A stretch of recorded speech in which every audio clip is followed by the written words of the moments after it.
शिवाजी महाराज की जो अनेकानेक कुशलताएं हैं, उनके जो अनेकानेक गुण हैं, उसमें से जो व्यवस्थापन शास्त्र है यानी मैनेजमेंट स्किल्स, इसके बारे में हमें कुछ जानकारी लेनी है। जानकारी लेने से पहले कुछ प्रश्नों के उत्तर चाहूंगा। हम में से छत्रपति शिवाजी महाराज की पहली राजधानी पुणे शहर का दर्शन किया है, ऐसे कितने लोग हैं पुणे शहर गए हैं? बढ़िया। छत्रपति शिवाजी महाराज की दूसरी राजधानी अपितु हिंदवी स्वराज की पहली दुर्ग राजधानी राजगढ़ दुर्ग पर गए हैं, ऐसे कितने लोग हैं? एक। छत्रपति शिवाजी महाराज द्वारा स्थापित और हिंदुस्तान की जो पहली दुर्ग राजधानी रही है, शिवाजी महाराज के इतिहास से संबंधित तीसरी राजधानी दुर्ग रायगढ़ का दर्शन किया है, ऐसे अत्यधिक लोग हैं। अब इनमें से जिन जिन लोगों ने पुणे का दर्शन किया है, राजगढ़ का दर्शन किया है और रायगढ़ का दर्शन किया है, ये सारे लोग इन तीनों राजधानियों का अपने आप में जो अपनत्व का अलग भाव है वो समझ पाएंगे। अगर इसमें से कुछ दर्शन बाकी है तो मैं चाहूंगा कि अपना ये क्रम पूर्ण होने से पहले एक बार उसके भी दर्शन किए जाए, इसलिए कि व्यवस्थापन शास्त्र बसी बसाई दुनिया में नहीं चलाया जाता, वो भी एक तंत्र है, मगर शून्य से चरम सीमा तक लेकर जाना अगर ये समझना है तो पुणे को भी समझना होगा, राजगढ़ को भी समझना होगा और रायगढ़ को भी समझना होगा। इसलिए पुणे एक उद्ध्वस्त शहर था। मुरार जगदेव ने 1630 में इस शहर को पूरी तरह से ध्वस्त किया था। ना कोई घर थे, ना कोई दीवारें थी, मनुष्य नाम का कोई भी प्राणी वहां नहीं रहता था। ऐसे एक ध्वस्त नगर को फिर एक बार स्थापित करवाना, इसमें शिवाजी महाराज ने अपनी कुशलता का, व्यवस्थापन शास्त्र का परिचय दिया है। जो दूसरी राजधानी है राजगढ़, ये तो एक किला था। तोरणा किला जीतने के बाद उन्होंने पीछे देखा, एक उससे भी बड़ा पहाड़ है, उसका नाम है मुरुम्बदेव का पहाड़। उस पहाड़ के ऊपर हम दुर्ग बना सकते हैं, ऐसे सोचा भी और उसको उन्होंने प्रत्यक्ष रूप में लाया भी। तीसरी राजधानी है रायगढ़। पहले वहां छोटा सा दुर्ग था, मगर राजधानी के रूप में उसको विकसित नहीं किया गया था। छत्रपति शिवाजी महाराज ने जब निर्णय लिया कि भी स्वराज की राजधानी हम घाट क्षेत्र से यानी सकल क्षेत्र से कोंकण में ले जाएंगे, तब इस रायगढ़ के निर्माण का काम शुरू हुआ। ये तीनों स्थान छत्रपति शिवाजी महाराज के व्यवस्थापन कुशलता को दर्शाते हैं। हम सब लोग अब जिस भाव से इस सारे विषय को समझेंगे, उसको हाथ लगाने से पहले आप सब लोगों से क्षमा भी चाहूंगा, क्योंकि व्यवस्थापन शास्त्र में सबसे बड़ी आवश्यकता होती है समय की पाबंदी की। मैं थोड़ा विलंब से आया तो मैंने संयोजकों से कहा भी कि 2:30 बजे का सत्र है, तो ठीक 2:30 बजे वहां पहुंच जाता हूँ, उसके बाद भोजन किया जा सकता है।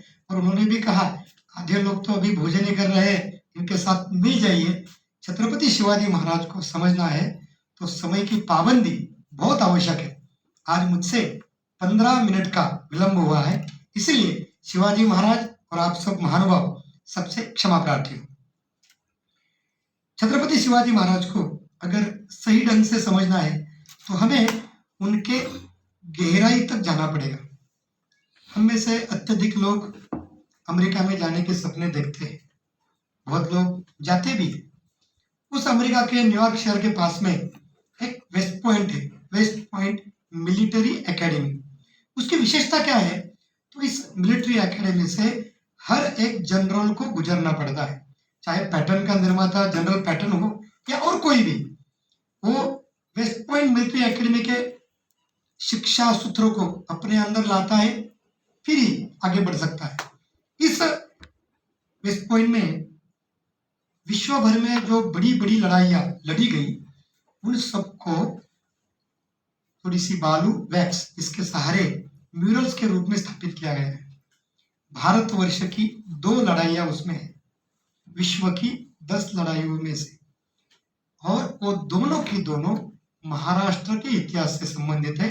स्वाभाविक रूप में छत्रपति शिवाजी महाराज के जीवन चरित्रों को दर्शाती है। एक है 1659 में उन्होंने अफजल खान नाम के एक बाहुबली सरदार को पूरी तरह से ध्वस्त किया, परास्त किया, उसका एक म्यूरल वहां पर है। और दूसरा उनके ही पदचिन्हों पे चलने वाले पंत प्रधान बाजीराव जी के पालखेड़ की लड़ाई जो 1728 में लड़ी गई। इस लड़ाई में खून की एक बूंद भी बिना बहाए बाजीराव जी ने निजाम उल मुल्क को परास्त किया था। अब विश्व के 10 लड़ाइयों में से 2 महत्वपूर्ण लड़ाइयां महाराष्ट्र के इतिहास से संबंधित है, तो स्वाभाविक रूप में महाराष्ट्र में इसके दृष्टि से कुछ ना कुछ आंदोलन, कुछ ना कुछ विचार निश्चित रूप में प्रयोग रूप में आया होगा, तभी तो सब लोग सीख रहे हैं। दुर्भाग्य है भारतवर्ष में इस भाव को हम नजरअंदाज करते हैं। असल में जो विषय दिया गया मुझे, उस विषय को हम समझते हैं तो भी थोड़ा अनपढ़ लगता है। शिवाजी महाराज का चरित्र जब हमारे सामने आता है तो क्या क्या बातें आती है? लड़ाइयाँ, तलवार, भाले, घुड़सवार दल, तोपे, किले, जंगे मैदान, खत्म। मैनेजमेंट से शिवाजी महाराज का क्या लेना देना, ये भी भाव आ सकता है।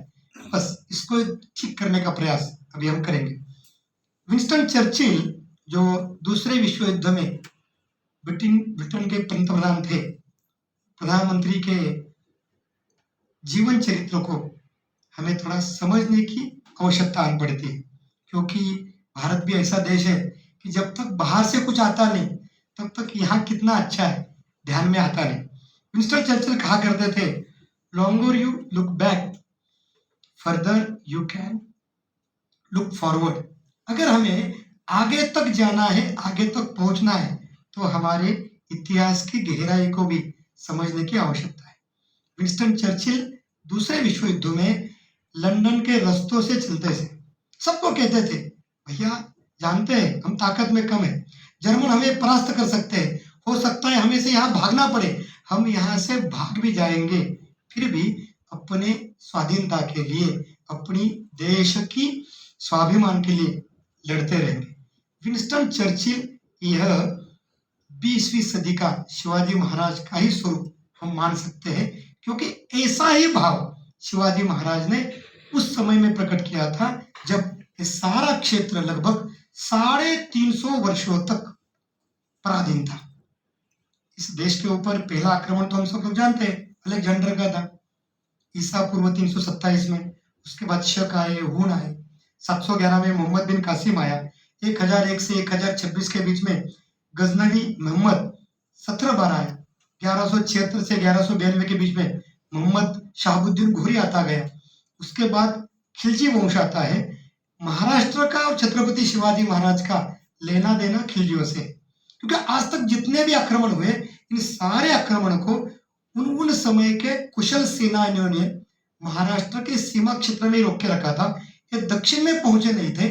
खिलजी ने 1294 में यादवों को परास्त किया, देवगिरी अधीन किया और महाराष्ट्र पराधीन हो गया।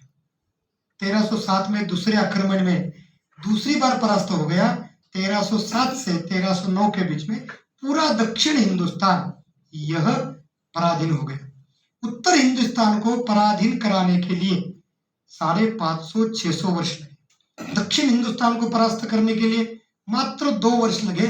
उसका कारण था मराठे अपने आप को आक्रामकों के बीच में स्थापित कर चुके थे, खड़े कर चुके थे, इसलिए रोकने में यशस्वी हुए थे।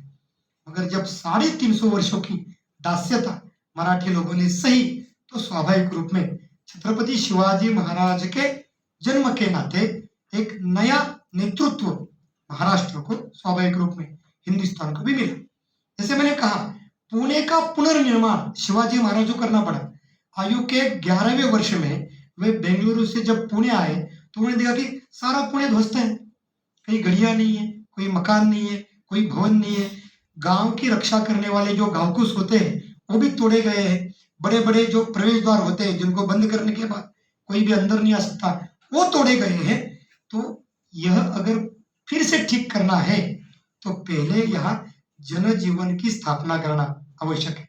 लोग तो ठहरे डरे हुए थे, आक्रामक आते रहेंगे, हमें तोड़ते रहेंगे, हमें लूटते रहेंगे, तो यहाँ रहने के बजाय जंगलों में ठीक है। तो शिवाजी महाराज के सामने पहले संकट आया कि इनको वापस कैसे बुलाएं, इनको वापस कैसे स्थापित करें, उनके मन में जो डर है उसको कैसे निकालें। शिवाजी महाराज के मैनेजमेंट स्किल का पहला उदाहरण पुणे में ही है।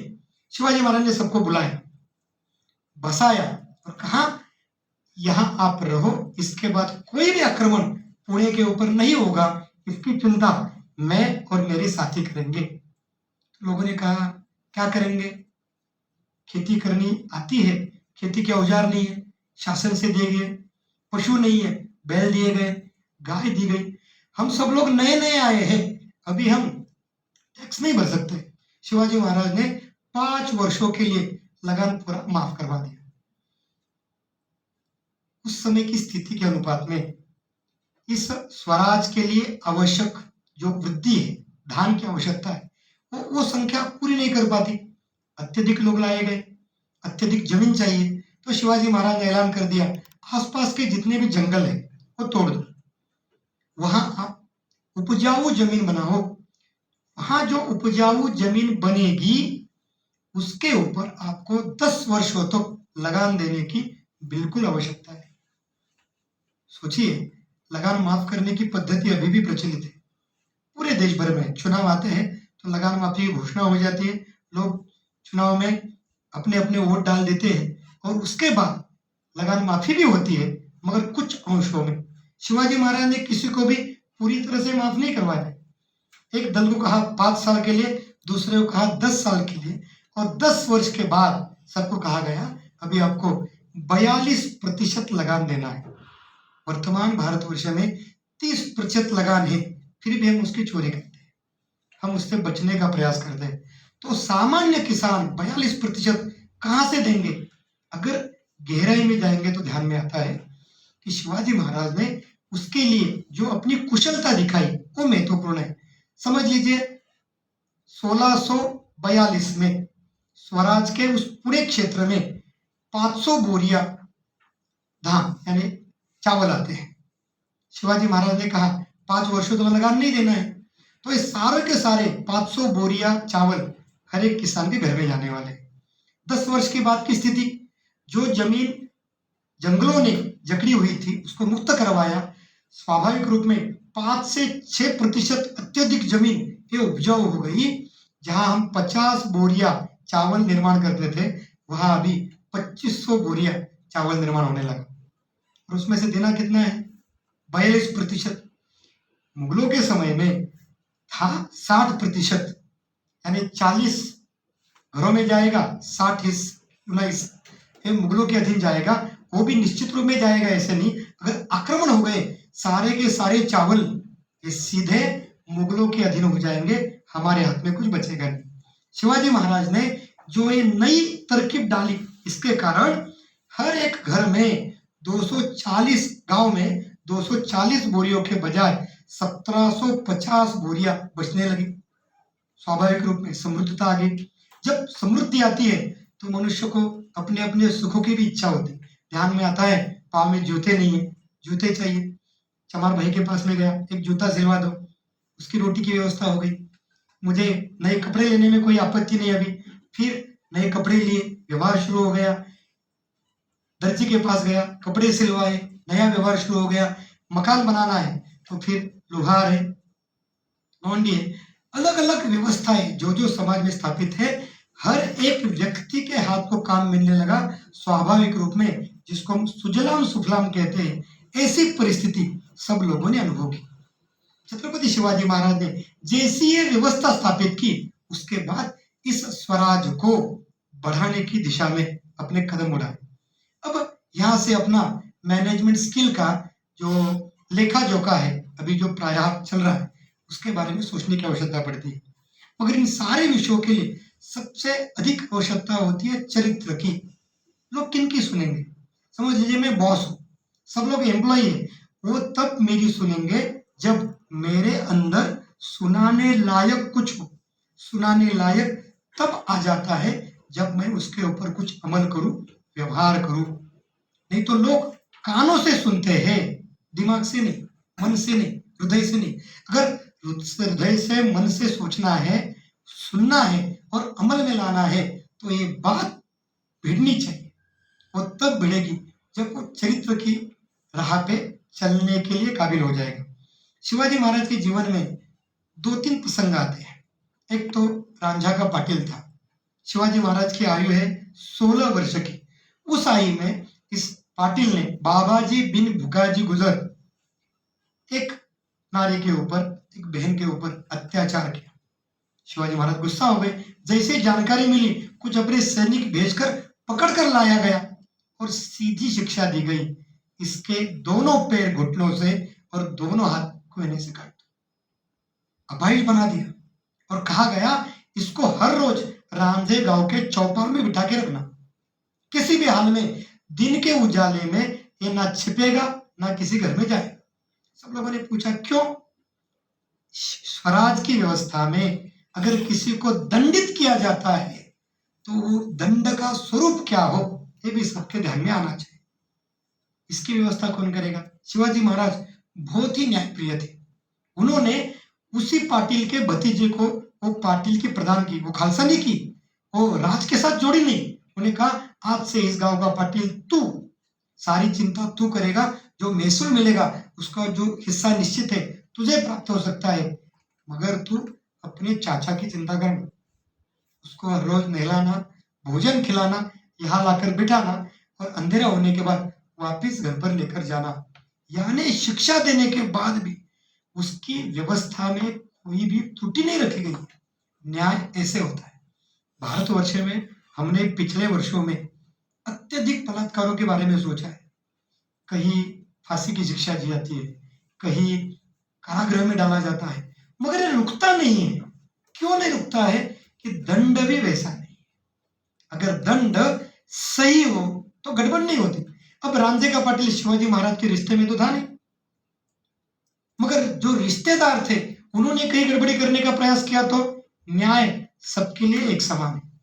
शिवाजी महाराज जब दक्षिण दिग्विजय से कर्नाटक से वापस आ रहे थे, बेलवाड़ी नाम की एक जगह है, ये आती है अपने हुबल्ली के पास में, यादवाड़ के निकट एक गढ़ी है। वहां पर मल्लवा थे, उसके पति मल्ला सरजा वो एक युद्ध में शांत हो गए थे। शिवाजी महाराज की सेना दल चुपचाप आ रहा था, मगर ये मल्लवा के जो सैनिक थे, कोई घोड़े चुरा रहा है, कोई गधे चुरा रहा है, कोई धन चुरा रहा है। स्वाभाविक रूप में गुस्सा आया। एक टुकड़ी को भेजा गया, उसका नेतृत्व कर रहा था शेखोजी गायकवाड़। शेखोजी गायकवाड़ शिवाजी महाराज का साला है। फिर भी शिवाजी महाराज ने उसको दंडित किया।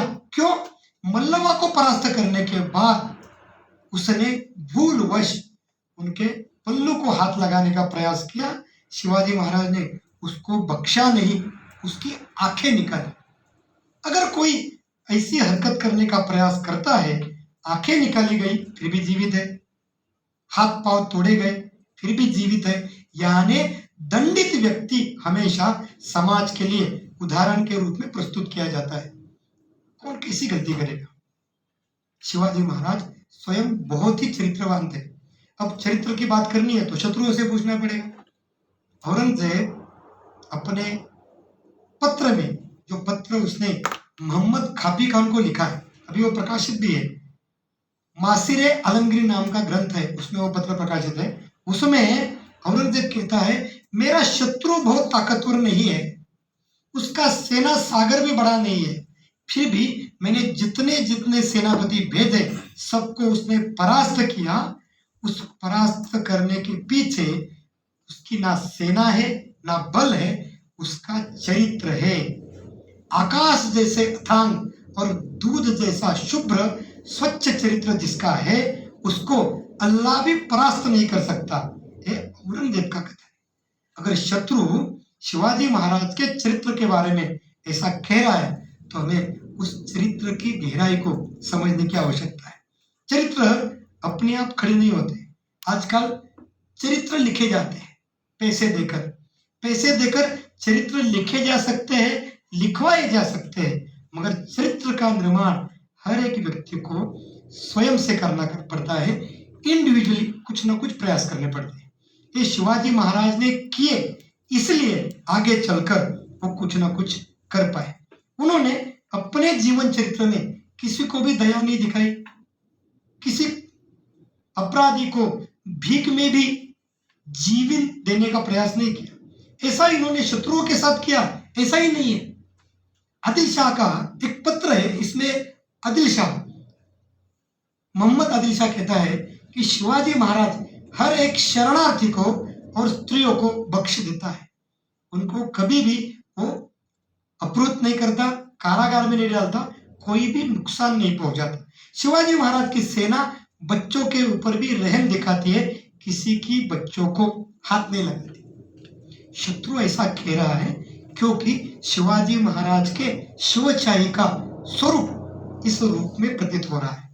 शिवाजी महाराज ने कभी भी अपने जीवन में स्वयं को पीछे नहीं रखा है।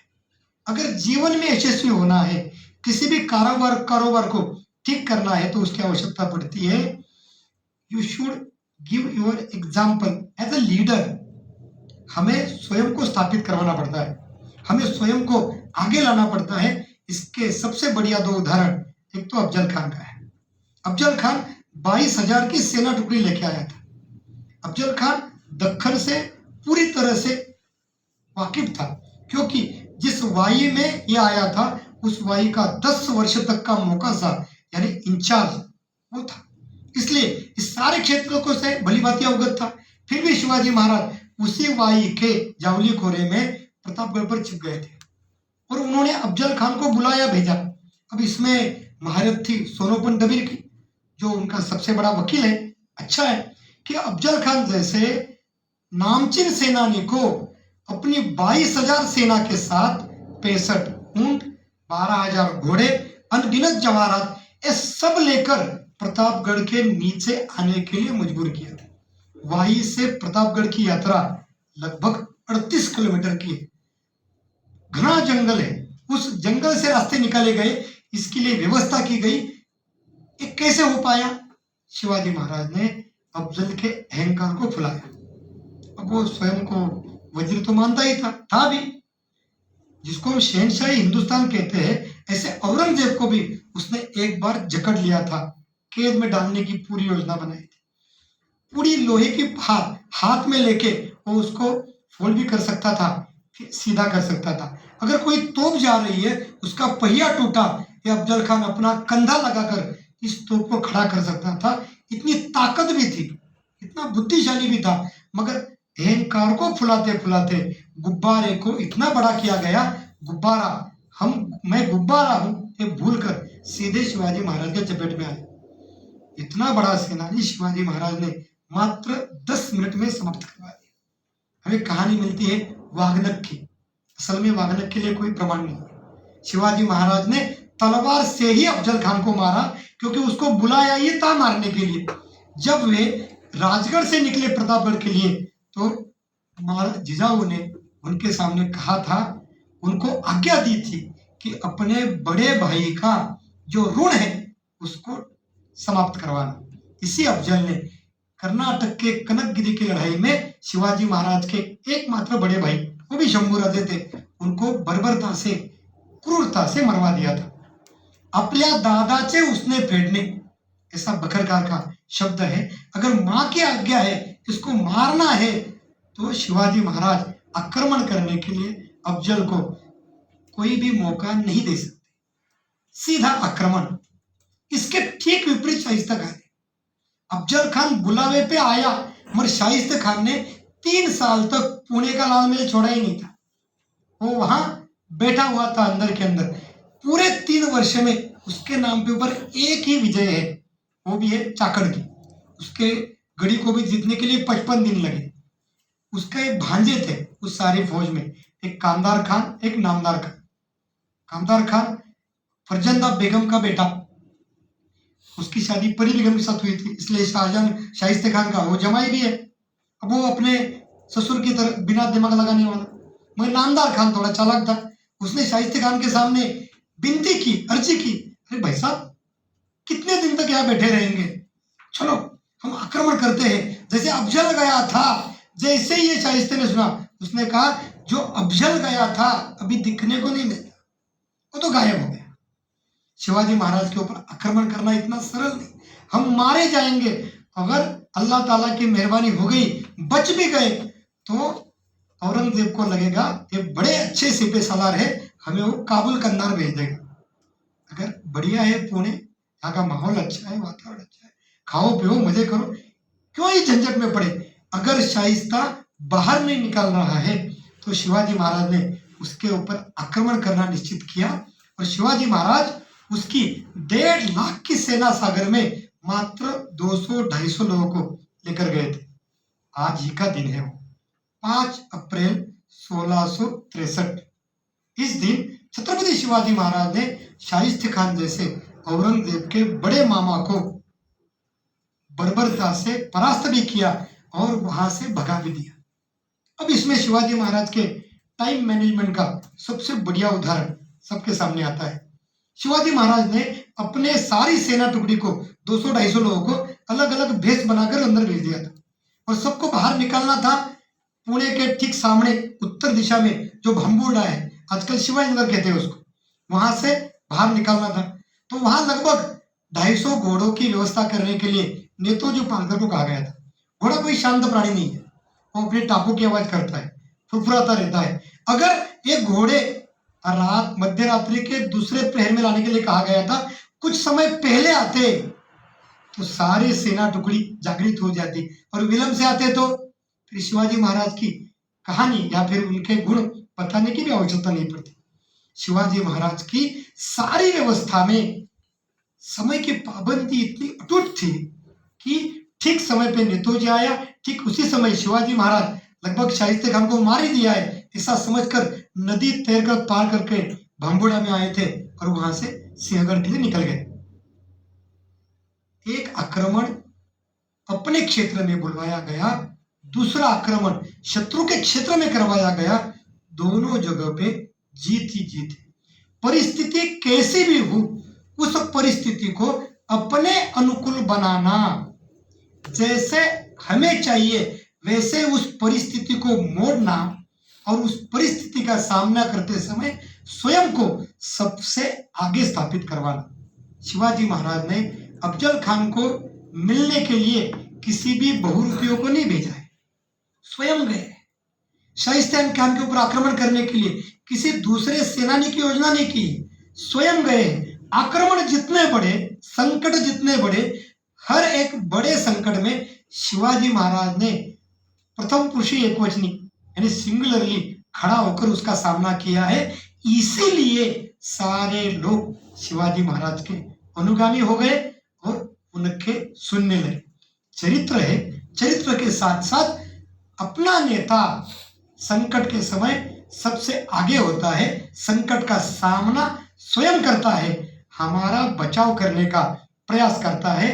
ये भाव जब अनुचरों के मन में जाता है तो स्वाभाविक रूप में किसी भी विषय को अच्छी तरह से फल मिल सकता है। जैसे शिवाजी महाराज अफजल खान को मारकर जब किले पे पहुंचे तो उन्होंने साथ में गए हुए लोगों को गिना, 9 थे, 10 अंगरक्षक लेके जाने थे, 10वां कौन रहा? संभाजी काऊजी कोंडाळकर। अब उसको ऐसे लगा कि शिवाजी महाराज ने जो तलवार घुसेड़ी है, हो सकता है अफजल खान बच जाए, क्योंकि वो अपनी हथेलियां संभाल कर पालकी में जाके बैठा था। ये संभाजी काऊजी ने देखा तो उसने उस पालकी के जो पालकी वाहक थे उनके पांव काट दिए और अफजल खान का सिर काटकर अपने हाथ में लेकर आया था कि ये वापिस बचकर गया, कुछ दवा दारू हो गई और ठीक हो गया तो नहीं होना चाहिए। शिवाजी महाराज ने उसको कहा, अरे भैया, मैंने जो तलवार इसके पेट में घुसेड़ी उसको देर लगा हुआ था, कुछ भी हो जाए अफजल जिंदा रहने की कोई संभावना थी नहीं, तो क्यों रुका? महाराज जी, अगर वो बच जाता और बड़ी सेना लेके आता तो फिर हमारे लिए संकट बन जाता। मैंने उसको मारा, इसमें तेरा क्या होता? मुझे पता है ना आप चिंता करने वाले हैं। अगर कोई भी नेतृत्व संकट का सामना करने के लिए खड़ा होता है तो अनुगामी भी वैसे ही सिद्ध हो जाते हैं। शिवा काशिद की कहानी आपने सुनी होगी। शिवाजी महाराज का स्वांग रचाकर वो पालकी में बैठ के चला गया। इस शिवा कशित के बारे में मराठी में कहते हैं, जगावे शिवाजी सुटावे जिवंत स्वयं बैसतो मृत्यूच्या पालखीत। छत्रपति शिवाजी महाराज की रक्षा हो, उनका जीवित बचे, इसलिए स्वयं वह मृत्यु के पालकी से यात्रा करने के लिए तत्पर हो गए। बाजी प्रभु घोड़किल में खड़ा है, शिवाजी महाराज और वे सब लोग मिलकर 600 की सेना टुकड़ी लेके विशालगढ़ को नजदीक कर रहे हैं, वहां जाने की चेष्टा कर रहे हैं। बीच रास्ते में उनको पता चलता है कि हम सब लोग अभी सिद्दी मसूद की सेना से घिर गए, हो सकता है आक्रमण करें। बाजी कहता है, अब चलिए आगे 300 को टुकड़ी लेकर, मैं 300 लेकर इन सबको रोकता हूं। शिवाजी महाराज ने पूछा, कैसे संभव है? जो घोड़ों की टापों की आवाज सुनाई दे रही, उसके अनुपात में 2-3 हजार का सेना सगर होगा, 300 लोग कैसे रोक पाएंगे? हम सब लोग मिलकर इसका सामना करते हैं। बाजी शिवाजी महाराज से कहता है, भाई साहब, जब हम पन्हाला से निकले तो इस अभियान का प्रमुख आपने किसको बनाया था? तुझे। तो फिर निर्णय कौन लेगा? अगर विपरीत परिस्थिति भी आई तो इसका निर्णय लेने का अधिकार अभियान के प्रमुख के नाते मेरा है, और मैं अभियान के प्रमुख के नाते आपसे विनती करता हूं, 300 की टुकड़ी लेके आप विशालगढ़ जाइए। जब तक आप विशालगढ़ पहुंचते नहीं, तब तक मैं इस सारी सेना टुकड़ियों को यही रोक के रखूंगा। हर एक व्यक्ति शिवाजी महाराज के लिए अपने जीवन को दांव पे लगाने के लिए तत्पर हो जाता है। क्यों? नेता वैसा है। हम सब लोगों ने रामायण पढ़ी है, सुनी है। महाराष्ट्र में भी इस रामायण का मराठी में अनुवाद हुआ गीत रामायण के रूप में। माडगुळकर जी ने उस गीत रामायण में एक पंक्ति को बहुत बढ़िया तरह से संजोगा है, रामा सम असती नायक वानरे ही मारती रावण। जब राम जैसा नायक प्राप्त हो जाता है तो बंदर, भालू और गिलहरिया तक रावण जैसे बड़े आक्रांता को मारने के लिए सिद्ध हो जाते हैं। वैसे ही शिवाजी महाराज का जीवन चरित्र। स्वामी विवेकानंद जी चेन्नई के प्रवास में थे, उस समय पूछा गया उनसे, शिवाजी महाराज के बारे में बताइए, और किसी ने एक भूलवश शिवाजी महाराज के बारे में अपमानजनक शब्द वाले। स्वामी जी गुस्सा हो गए, उन्होंने सीधे कह दिया, मर्यादा पुरुषोत्तम भगवान श्री रामचंद्र और राजनीति धुरंधर भगवान श्री कृष्ण, इन दोनों का समन्वित रूप अगर आपको कलयुग में देखना है तो छत्रपति शिवाजी महाराज का जीवन चरित्र छोड़ के और कहीं भी नहीं है। क्योंकि एक साथ में चरित्र भी है और उसके साथ में राजनीति करने की क्षमता भी है। शिवाजी महाराज के इन सारे अभियानों के पीछे उनकी योजना थी। अगर किसी एक विषय को सटीक फल तक लेके जाना है तो हमें उसकी प्लानिंग की आवश्यकता पड़ती है, और वो प्लानिंग भी कैसी होनी चाहिए? एकदम फ्लुएंट होनी चाहिए, जिसमें कहीं भी गड़बड़ी होने की हल्की सी भी गुंजाइश न हो। जैसे आगरा से शिवाजी महाराज आए, औरंगजेब के 50वें सालगिरह के लिए सब लोग इकट्ठा हुए थे। लगभग 2.5 लाख की सेना ने इस आगरे को घेरा था। 12 मई को शिवाजी महाराज का और औरंगजेब का उनके जीवन का पहला और अंतिम सामना हो गया। शिवाजी महाराज गुस्सा हो गए अपमान के कारण और वहां से निकल गए। उसके बाद शिवाजी महाराज औरंगजेब के सामने आए ही नहीं। तो जैसे ही औरंगजेब का अपमान हुआ तो औरंगजेब का वजीर था जाफर खान। जाफर खान की बीवी थी जहानारा बेगम, शाइस्ते खान की बहन। अब उसको गुस्सा आया, सारे लोगों को मिलाकर एक कानाफूसी करने लगे। शिवाजी महाराज के कानों तक बात पहुंची। ये सब लोग मिलकर योजना बना रहे हैं कि शिवाजी महाराज को मारा जाए। शिवाजी महाराज चुप बैठे क्या? बिल्कुल नहीं। उन्होंने तुरंत राम सिंह के पास अपना एक दूत भेजा और उससे 66,000 रुपए उधार लिए हुंडी के रूप, बाद में वापिस भी किए। और इस 66,000 में से 30,000 रुपए लेकर स्वयं शिवाजी महाराज जाफर खान से मिलने गए। अरे हिंदुस्तान के वजीर आजम हो, आपने कुछ सलाह दी तो शहनशाह नहीं मानेगा, ऐसे कैसे हो सकता है? फल दिए, मिठाइयां दिया और एक सिलसिला पूरे 3 महीने तक चलता रहा। स्वाभाविक रूप में जो कानाफूसी कर रहे थे, औरंगजेब के कानों में कड़वा भरे शब्द बोल रहे थे, वे सब लोग शिवाजी महाराज के साथ हो गए और सब लोग शिवाजी महाराज को छोड़ने की बात कर रहे। तो औरंगजेब की माता शंका, अभी इसको ज्यादा देर रखने से लाभ नहीं है, इसको तुरंत रणअंदाज खान के हवेली में भेज दो, मरवा दो। आज तक शिवाजी महाराज ने जितना भी दिया था उसके फलस्वरूप ये सारी वृत्त शिवाजी महाराज तक पहुंच गए, सकुशल वापिस आए। सिर्फ स्वयं नहीं आए, जाते समय वे अपने साथ 200 पैदल सेना लेकर गए थे, कुछ उसमें कर्मी भी होंगे मदद करने के लिए। 150 का घुड़सवार दल था, 8 हाथी भी थे। शिवाजी महाराज जब आगरे से राजगढ़ पहुंचे, 17 अगस्त 1666 को निकले थे, 20 नवंबर 1666 को राजगढ़ पहुंचे। शिवाजी महाराज राजगढ़ पहुंचने से पहले उनके 8 के 8 हाथी राजगढ़ के नीचे खड़े थे। उनके 150 के 150 घोड़े पहुंचे थे और 350 लोगों में से 348 राजगढ़ के नीचे पहुंचे थे। मात्र 2 व्यक्ति फंसे थे, रघुनाथ पंत कोरडे और शामराज, शिवाजी महाराज के वकील थे। कैसे फंस गए पता नहीं। 2 व्यक्ति औरंगजेब के कैद में है। जैसे ही पता चला, शिवाजी महाराज ने औरंगजेब को पत्र लिखा है। उस पत्र में वे कहते हैं, भाई साहब औरंगजेब, आपने 3 महीने तक हमें रखा, हमारी अच्छी व्यवस्था की, मनोरम भी किया, उसके लिए हम कृतज्ञ है। जिन्होंने हमारी व्यवस्था की, उपकार किया, वहां से विदाई लेते समय हमें आपकी अनुमति लेने की आवश्यकता थी, मगर हम स्वराज में पहुंचने के लिए इतने उत्साहित थे, हड़बड़ी में आपको मिलकर आपकी अनुमति लेना भूल गए। आप हमें क्षमा कीजिए। और जो सुलह हमने पुरंदर के नीचे की थी, वो सुलह आज भी हम कायम रखते हैं, कोई आवश्यकता नहीं थी। शिवाजी महाराज सकुशल आए थे, लगभग उनके सारे लोग पहुंच गए थे। मात्र 2 व्यक्ति स्वराज के चिंता में वहां आए थे, वो फोकट में मारे नहीं जाए, इसलिए शिवाजी महाराज औरंगजेब को पत्र लिखते। फल तो स्वाभाविक रूप में था, दोनों को भी औरंगजेब को छोड़ना पड़ा।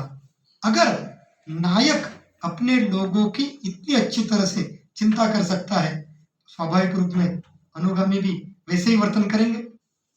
सूरत में गए थे शिवाजी महाराज, 2 बार गए सूरत की वसूली करने के लिए, मगर दोनों बार सूरत के हर एक घर में कहां कहां कितना कितना किस अनुपात में छिपाया गया है, सारी की सारी जानकारी उनके पास में थी। शिवाजी महाराज अपने पास में जो स्पाइस का दल था, इसको गुप्तहेर बोलते हैं, इसके ऊपर अत्यधिक पैसे खर्च करते हैं।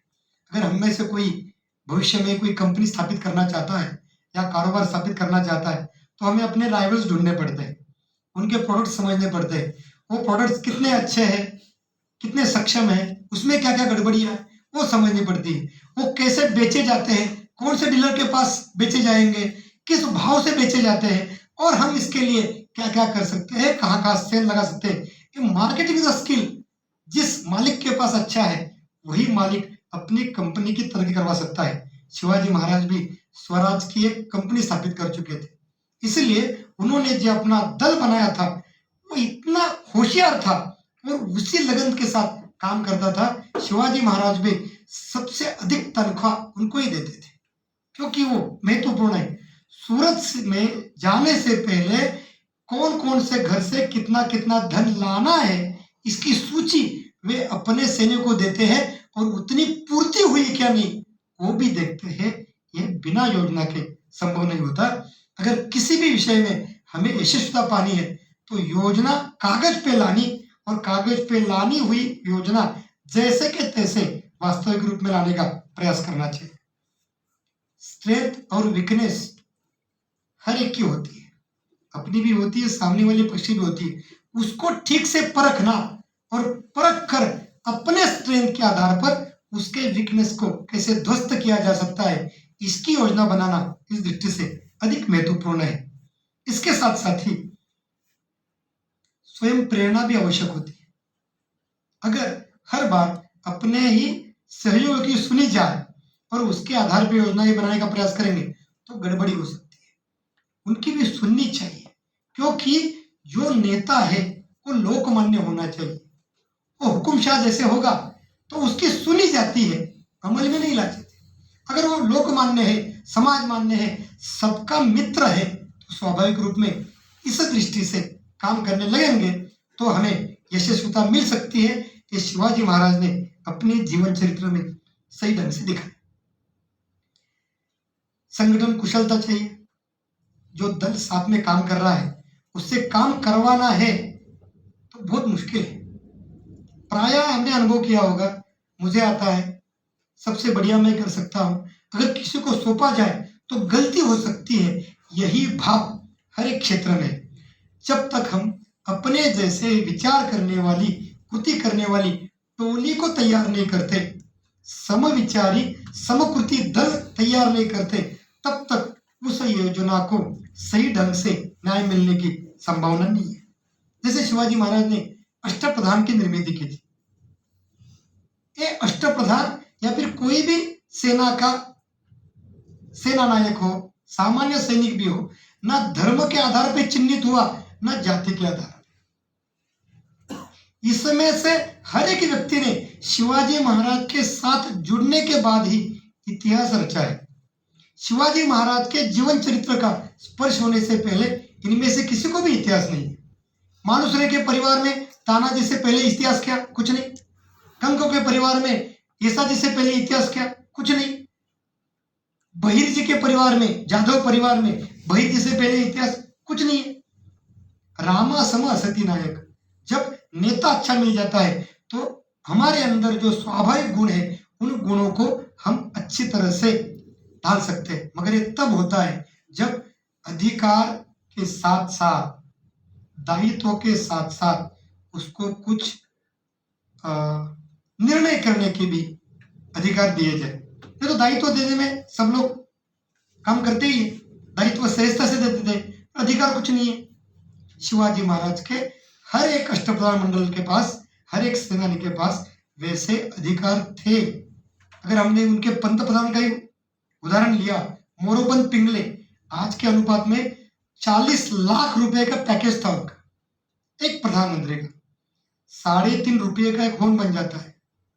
अगर मोरोपंत पिंगले प्रधानमंत्री के नाते 40 लाख रुपया हर साल पा रहा है तो कहाँ रिश्वत लेगा? क्यों भ्रष्टाचार करेगा? अपने अधिकार का ठीक से निर्वहन क्यों नहीं करेगा?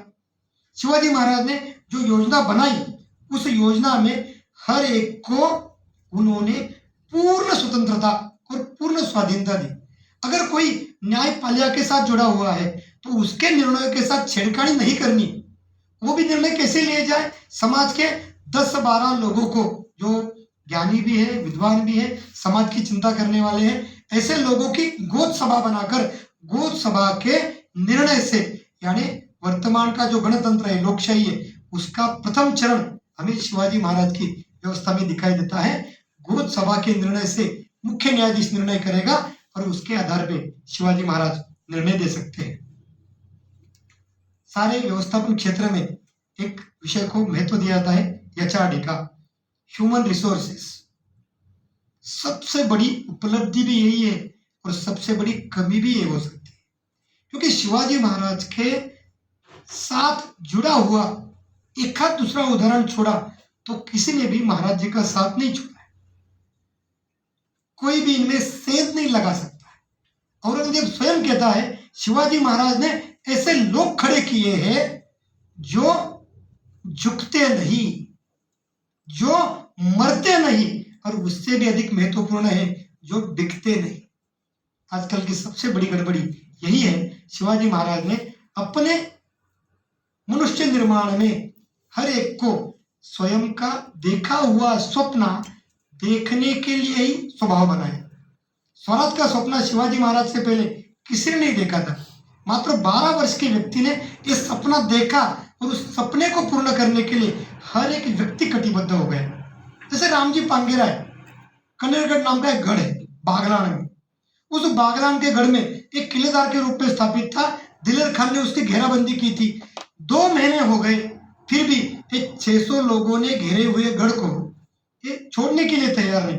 तो राम जी ने निर्णय लिया, अभी हम अपनी टुकड़ी में से कुछ जुझार और जाबाज सैनिकों को निकालेंगे। उसको कहते हैं निदान, उदित निदान करावया थे। तो जो भी सिद्ध है वो मेरे साथ जुड़ जाओ। सारे के सारे लोग खड़े हो गए। सबको मना करते हैं उन्होंने मात्र 300 लोगों को छाटा और सब लोग मिलके 40,000 के सेना सागर पर टूट पड़े। दिलेर खान ने अपनी उंगलियां चबाई। कैसा व्यक्ति है, क्यों लड़ने आता है, क्यों मरने आता है, ये भी जानता है कि 40,000 के सामने 300 टिक नहीं सकते, फिर भी अगर इसका हौसला इतना बुलंद है तो किस आधार पे? बाजी प्रभु की कहानी मैंने बताई ना अभी कि 300 लोगों को लेकर मैं 2-3 हजार लोगों को रोक सकता हूं। अगर खाया पिया है, जैसे भी भोजन करके आए हैं और आराम से लड़ाई करनी है तो सरल बात थी। रात्रि के 8 बजे आषाढ़ पूर्णिमा के दिन पनाला छोड़ा है। पहाड़ चढ़ते हुए, दर्रे उतरते हुए, पूरे बारिश में दौड़ते दौड़ते ये सब लोग सुबह 7:30-8 बजे यानी 12 घंटे बाद घोड़किन में पहुंचे।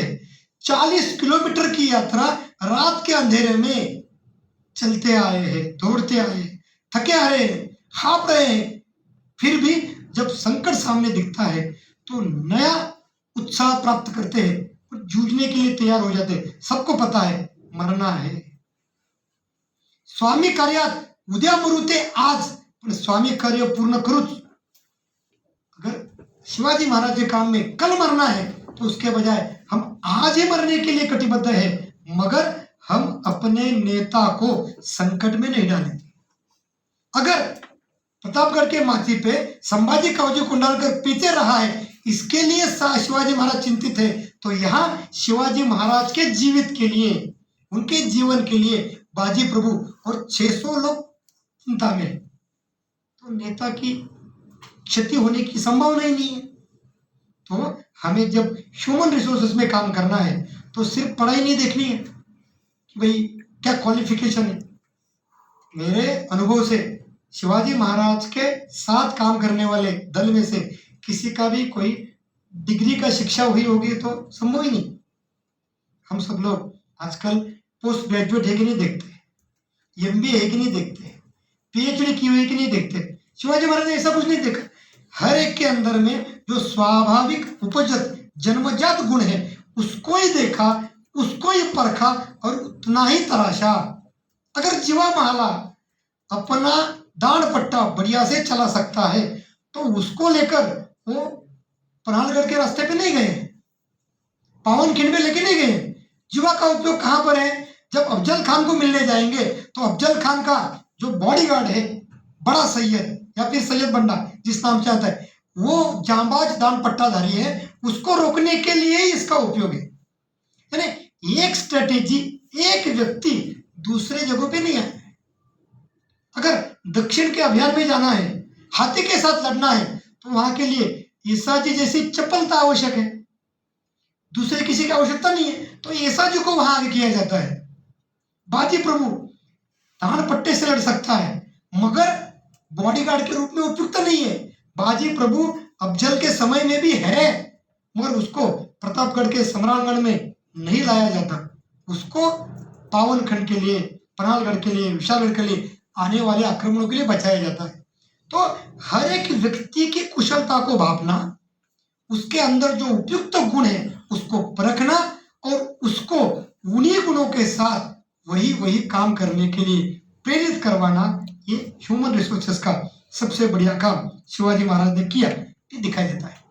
शिवाजी महाराज के लिए मरने के लिए लोग सिर्फ इस कारण तैयार नहीं हुए। शिवाजी महाराज हमें अत्यधिक बार शोक करते हुए दिखाई देते हैं। उनके पिताजी शांत हो गए। सूरत से जो पहली वापसी थी उनकी, वहां का वसूल लेके आए तो 23 जनवरी 1663 को शाहजी राजे शांत हो गए। शिवाजी महाराज को उतना दुख नहीं हुआ है। शिवाजी महाराज की पत्नी सईबाई साहिबा 5 सितंबर 1659 को राजगढ़ पे शांत होती है, फिर भी उसके शोक में रहने के बजाय शिवाजी महाराज अफजल खान से लड़ने के लिए प्रतापगढ़ चले जाते हैं। मगर जब तानाजी शांत होता है कुंडाला लेते समय, शिवाकाशी शांत होता है, जब बाजी प्रभु शांत होता है तो शिवाजी महाराज शोक करते हुए दिखाई देते हैं। जब तानाजी शांत हुआ तो सीधा बोल पड़ते हैं सबके सामने, ऐसा मेरा दोस्त था जिस लड़ाई को लड़ने के लिए मुझे जाना था, यह लड़ाई उसने अपने कंधों पे ली और अपनी जबान को बचाने के लिए स्वयं को मिटाया, मगर मरने से पहले कुंढाने के ऊपर भगवा ध्वज फहराया।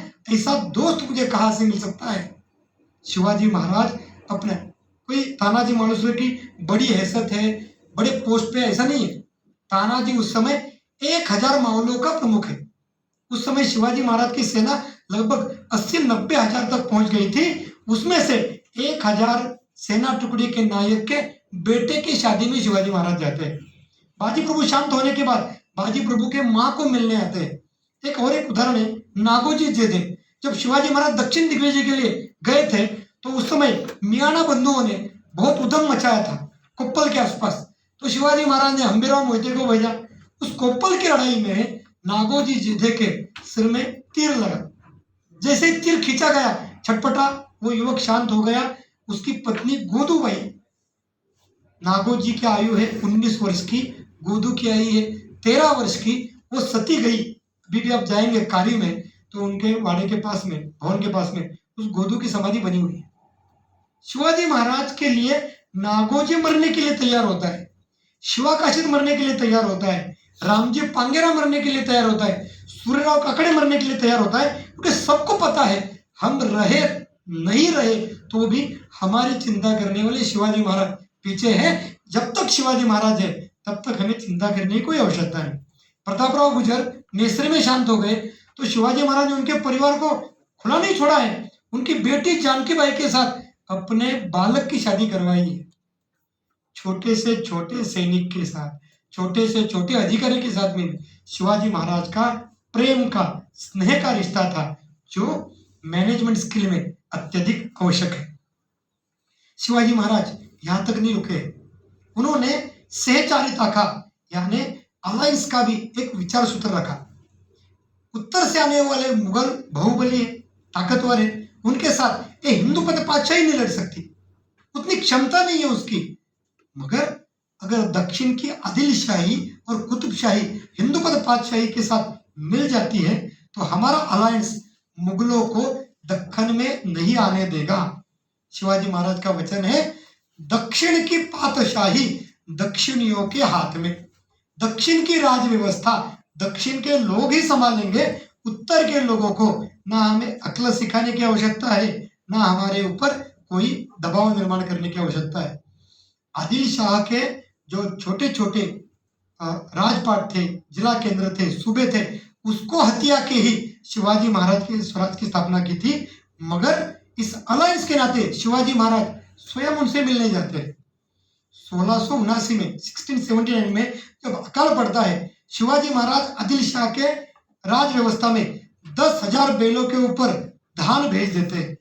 अगर उनकी जगह पे हम होंगे तो हम कहेंगे अच्छा हो गया, अकाल से मर जाएंगे, कुछ 2-4 रोग आ जाएंगे कोरोना जैसे और अच्छा हो जाएगा, ऐसे ही ये डूब के मरेंगे तो सारा राज हमारे कब्जे में आ जाएगा। शिवाजी महाराज के दिमाग में ऐसी कोई भी योजना नहीं थी। शिवाजी महाराज की योजना यही थी, हम यहाँ के स्थानीय है, हम यहाँ के भूमि पुत्र है, यहाँ की जल व्यवस्था हमारी है, भूमि हमारी है, यहाँ की हवा हमारी है, तो फिर यहाँ का राज व्यवस्था का तंत्र भी हमारे ही हाथ में होना चाहिए, चाहे हम किसी भी जाति के हो या धर्म के हो। शिवाजी महाराज मुसलमान होने के बावजूद भी शिया परंपरा के आदिल शाह को जोड़ते। कुतुब शाह को मिलने के लिए जब वे गए, वहां अदन्ना और मादन्ना दोनों प्रधानमंत्री के रूप में काम कर रहे थे, एक सेनापति था, एक प्रधानमंत्री था। शिवाजी महाराज की मिलने की इच्छा थी, मगर अबुल हसन तानाशाह, उस समय का कुतुब शाह, उसकी बिल्कुल इच्छा नहीं थी, डरता था। शिवाजी महाराज ने उसको पत्र भेजा कि मैं आपको बड़ा भाई मानता हूं और छोटे भाई के नाते आपको मिलने के लिए आ रहा हूं।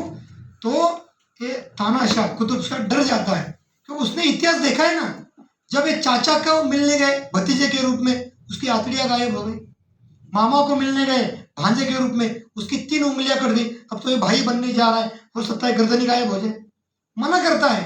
मगर जब शिवाजी महाराज उसके ऊपर दबाव बनाकर मिलने आते हैं, उसको गले मिलते हैं, तो गदगद हो जाता है, यार मुझे कुछ हुआ ही नहीं, पेट सामने साबुत है, उंगलियां शामिल है, गर्दन भी ठीक ठाक, यानी शिवाजी जैसे दिखता है वैसे है नहीं। वो गद्दारों के साथ गद्दार बन जाता है, दुश्मनों के साथ शत्रु बन जाता है, अच्छे लोगों के साथ भाई जैसे ही व्यवहार करता है। उस तानाशाह ने शिवाजी महाराज को उस समय में 2 लाख रुपया दिया और अपनी 20,000 की सेना टुकड़ी भी दी, जा आपको जहां भी दिग्विजय करना है करो, हमारा सेना सागर मदद करेगा। यानी जो अलायंस का छोटा स्वरूप शिवाजी महाराज ने देखा था, उसको उन्होंने अमल में भी लाया। जब आदिल शाही के साथ अमल करना था, तो जो घोड़खिंड में उनका पीछा कर रहा था सिद्दी मसूद, यानी कर्नूल का नवाब सिद्दी जौहर का एक जमाई है, वो उस समय वजीर था आदिल शाही का। तो शिवाजी महाराज ऐसा नहीं सोचते कि अब जिसने मेरा पीछा किया, जिसने मेरे बाजी प्रभु को मरवा दिया, मेरे 250-300 बांदल सेना को मरवा दिया, इसके साथ हम बात नहीं करें, पहले इसको हटाओ फिर हम आपके साथ बात करें। बिल्कुल नहीं।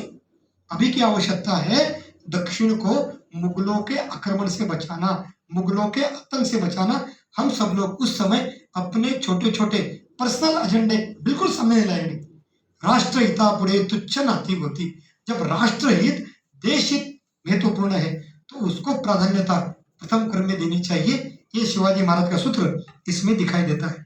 शिवाजी महाराज ने कभी भी तत्वों के साथ समझौता नहीं किया, नो कॉम्प्रोमाइज विथ वैल्यूज। जब शिवाजी महाराज के सामने माणकोजी धातोंडे, उनका पहला सिपे सलार है, सरनोबत है, वो सामने आया, उसने गलती की, तो शिवाजी महाराज ने उसके हाथ पैर तोड़कर शिवपट्टन यानी राजगढ़ दुर्ग के नीचे उसको मरवा दिया। कोई क्षमा नहीं। खंडोजी खोपड़े, अफजल खान के प्रसंग में ये खंडोजी खोपड़े अफजल खान से जाकर मिला। खंडोजी खोपड़े को उसके देशमुखी पे स्थापित करने वाले शिवाजी महाराज है, मगर जो गद्दारी करता है और वापिस युद्ध के बाद मिलने के लिए आता है, तो शिवाजी महाराज क्षमा नहीं करते, उसका एक हाथ एक पैर तोड़ देते। असल में वो आया भी कान्होजीराव जेधे की सिफारिश से। कान्होजी जेधे तुरंत दौड़े दौड़े आए, महाराज जी आपने ऐसे कैसे किया? मैंने सिफारिश की थी, आपने खंडोजी को अभय भी दिया था, फिर भी आपने उसको मार दिया। शिवाजी महाराज ने कहा अगर ऐसा हर एक व्यक्ति स्वराज्य के साथ द्रोह करने लगा और किसी आप जैसे अच्छे साधु वृत्ति के लोगों की सिफारिश लेके आएगा तो कितने लोगों को बख्श देंगे। इसका गुनाह था उसकी गर्दन मारने का, उसका जीवन हरण करने का। आपने सिफारिश की, इसीलिए मैंने उसको जीवित बख्शा है, अभय दिया है। दंड तो देना चाहिए, न तो यहाँ की जो सिस्टम है वो खोखली हो जाएगी। ये बिल्कुल नहीं होने दूंगा। नेतोजी पालकर शिवाजी महाराज दूसरा सिपह सलार है।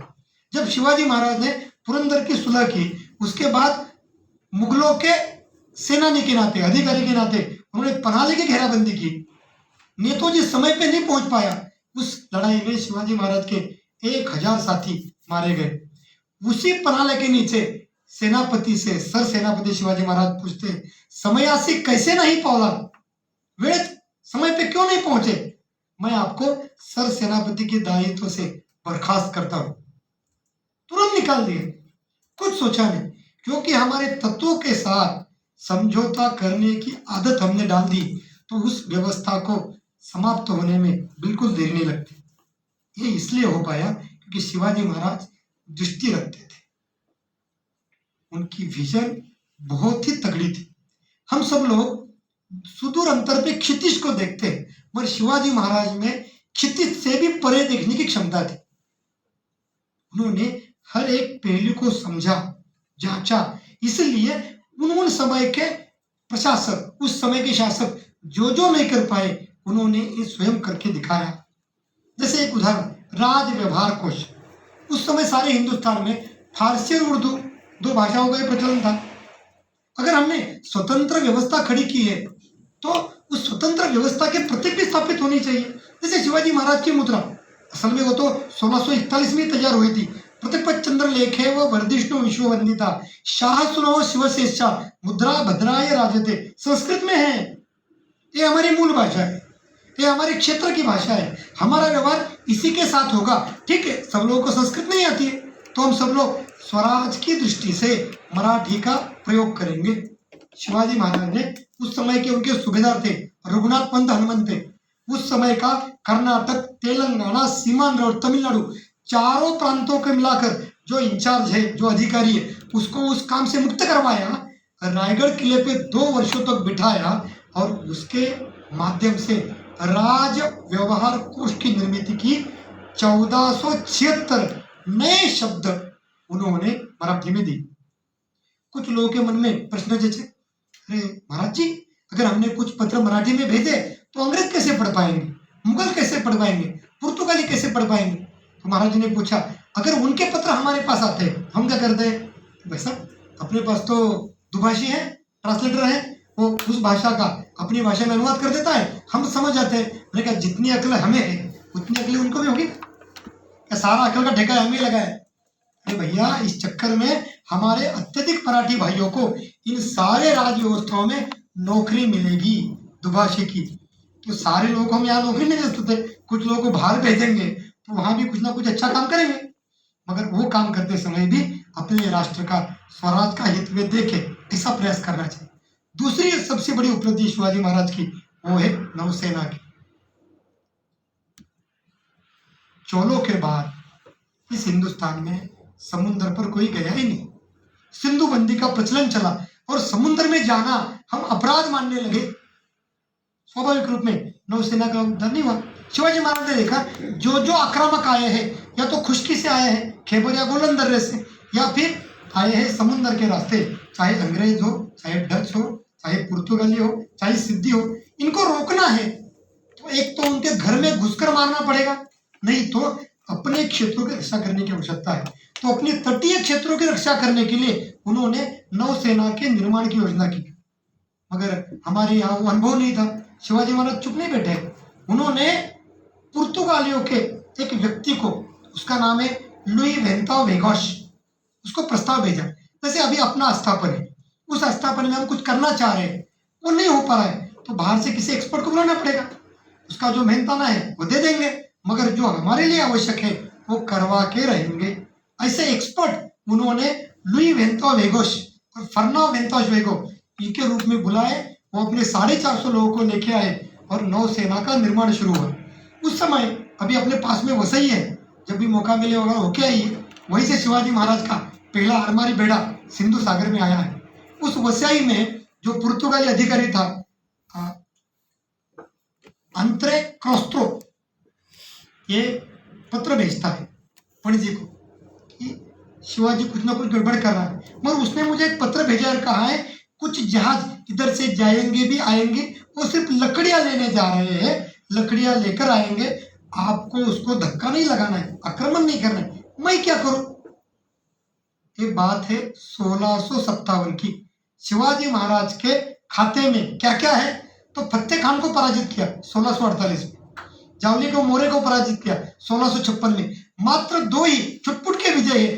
फिर भी गोवा के पुर्तगाली डर रहे हैं, वो उसको कहते हैं अपने वकील को, कुछ भी हो जाए उन जहाजों को रोकना नहीं, उनका आना जाना चलने दो, कुछ गड़बड़ करोगे तो उसका भुगतान हमें देना पड़ेगा। अभी शिवाजी महाराज गए भी नहीं पणजी, मगर बालक के पैर जैसे हिलते हैं उसके आधार पे बड़ा होकर वो क्या बन सकता है इसका अनुमान लगाया जाता है।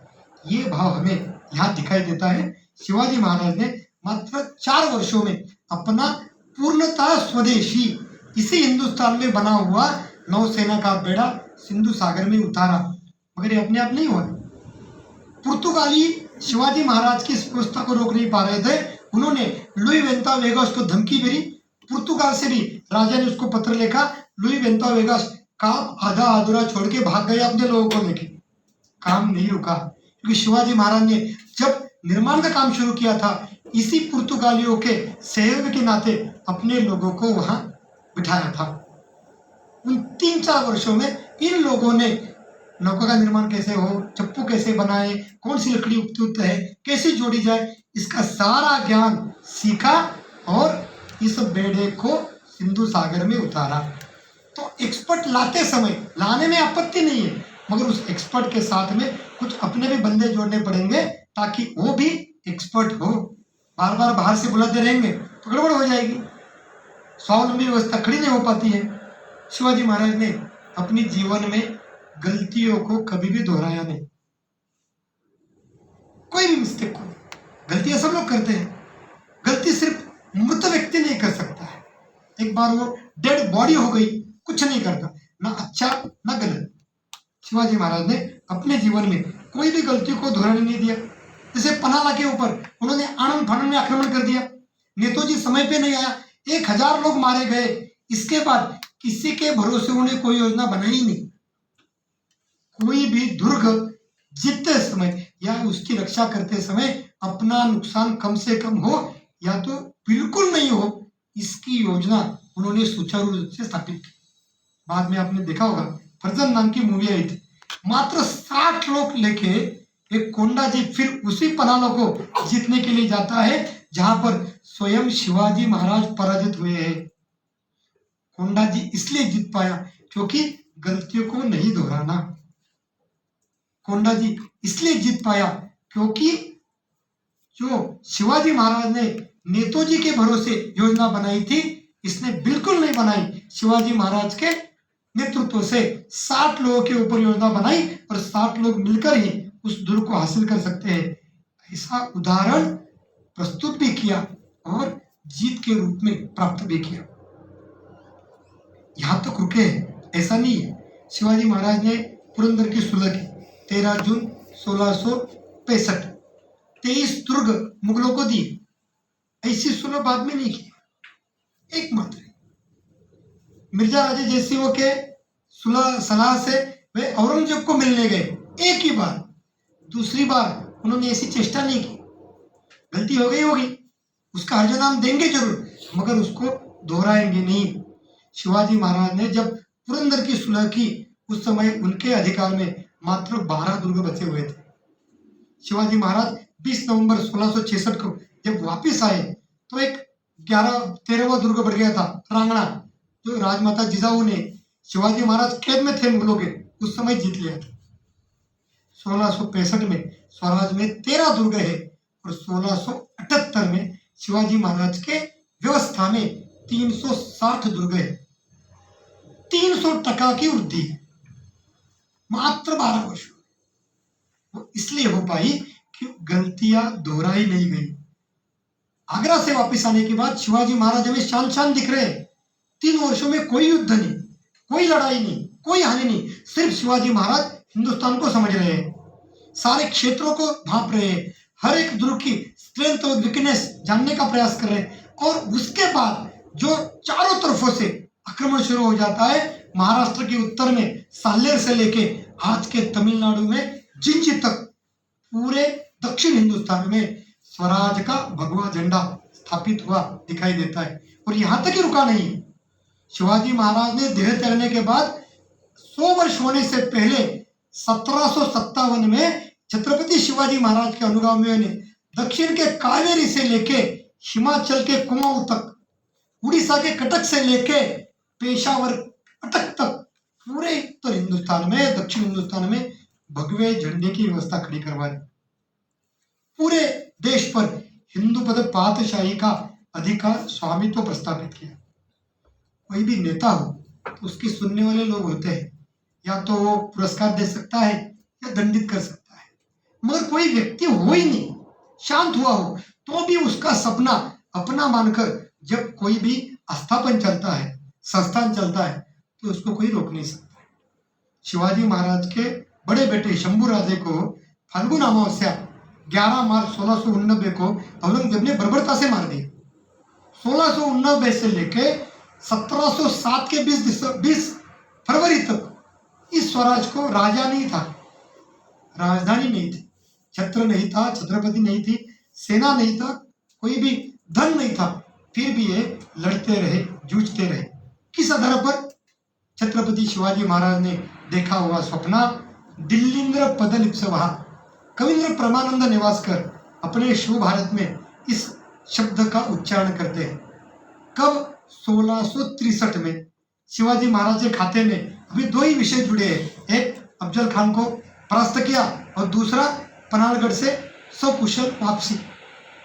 इस 2 व्यवहारों से शिवाजी महाराज आज नहीं तो कल दिल्ली के ऊपर अधिकार जमा सकते हैं और पूरे हिंदुस्तान को स्वतंत्र करवा सकते हैं।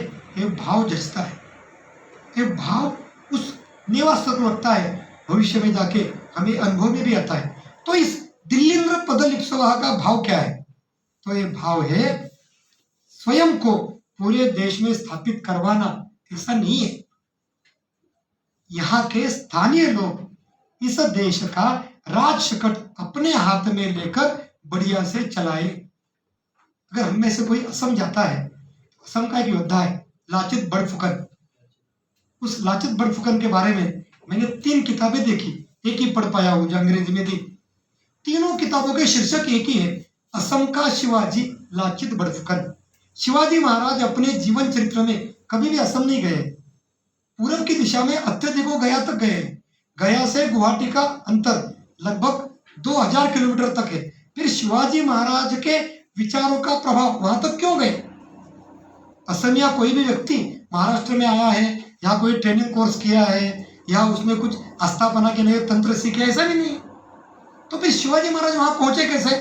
तो जो शाइस्ता खान है जिसकी उंगलियां काटी गई उसको दंड स्वरूप बंगाल का सूबेदार बनाया गया था और उस समय स्वराज से एक पत्र भेजा गया था अहोमों को।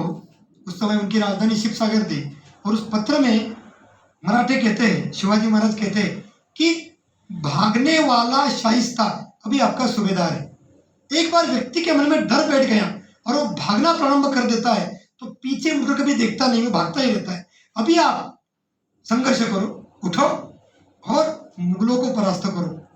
लाचित बड़फुकन मात्र 26 वर्ष का युवक इस पत्र को अपना ध्येय पद मानता है, अहोमों की सेना खड़ी करता है और 2000 नावों से वो शिवसागर जोरहाट होते हुए माजुली से गुवाहाटी आता है। सरायघाट की लड़ाई होती है, राम सिंह पराजित हो जाता है और पूरा असम स्वतंत्र हो जाता है।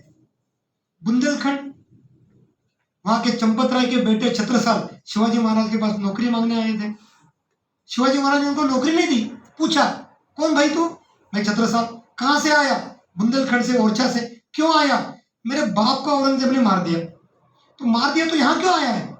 शरण में आया हूँ जीवन बचाने के लिए। शिवाजी महाराज गुस्सा हो जाते, कहते मेरे पिताजी को अफजल खान ने पकड़ा था, उनका जुलूस निकाला था बीजापुर में, मेरे बड़े भाई को अफजल खान ने मरवा दिया, मेरे पिता को सिर्फ पकड़ा इसलिए मैंने अफजल खान को बुलाकर मारा, बख्शा नहीं। अरे तेरे पिता को तो मार दिया गया है, उसका बदला लेने के बजाय तो अपने जीवन की चिंता कर रहा है। क्या आवश्यकता है? मुझे सेना चाहिए, ले। धन चाहिए, ले, जा अपनी व्यवस्था खड़ी कर। अगर आप दक्षिण में जाएंगे, कर्नाटक के उडुपी जिले में वर्तमान में एक गांव है बसरूरू, कुंदापुरा तहसील में, छोटा सा ग्राम है, मात्र 650-700 लोगों की आबादी। उस बसरूरू के लोग आज भी छत्रपति शिवाजी महाराज का बसरूरू आगमन, बसरूरू स्वतंत्रता दिन के रूप में मनाते हैं। शिवाजी महाराज की first and only one naval expedition वो सिंधुदुर्ग से बसरूरू तक था। शिवाजी महाराज ने बसरूरू, गंगोली, होन्नावर, भटकल ये सारा क्षेत्र अपने अधीन कर लिया। वहां से पुर्तगालियों को भगाया मगर उस क्षेत्र को अपने अधिकार में नहीं रखा। वो क्षेत्र उन्होंने उस समय के बसरूरू या फिर सारे कन्नड़ क्षेत्र के अधिकारी केळदी नायक को वापिस करवा दिया। उस समय सोमशेखर थे। अगर हम किसी भी विषय को मन के सरलता से अच्छे भाव के समाज के सामने प्रस्तुत करते हैं, उसके रिगेंट्स भी मिलते हैं। जब कन्नड़ क्षेत्र, कन्नड़ भूमि पुर्तगालियों के अधीन थी, शिवाजी महाराज ने मदद की, वो स्वतंत्र हो गई। जब औरंगजेब यहाँ 25 वर्ष रहा, शंभू राजे को मरवाया गया, राजाराम जी को दक्षिण में जाने की नौबत आ गई, तो उस समय शिवाजी महाराज के दूसरे बेटे राजाराम जी को इसी केळदी की रानी चन्नम्मा ने 3 महीने तक रखा है। कौन से माहौल में? औरंगजेब ने पत्र भेजे थे सबको, जो भी मराठों की मदद करेगा, जो भी हिंदुओं की मदद करेगा, हम उनके क्षेत्र ध्वस्त करवा देंगे। एक छोटी सी व्यवस्था है केळदी की, वो व्यवस्था औरंगजेब के सामने कुछ भी नहीं थी, पूरी तरह से ध्वस्त हो जाती। फिर भी ये लोग उपकारी है, इन लोगों ने हमें सहयोग किया था जब हम संकट में थे, अब उनका बेटा संकट में है, हमें मदद करने की आवश्यकता है। राजा राम जी 3 महीने तक रहे।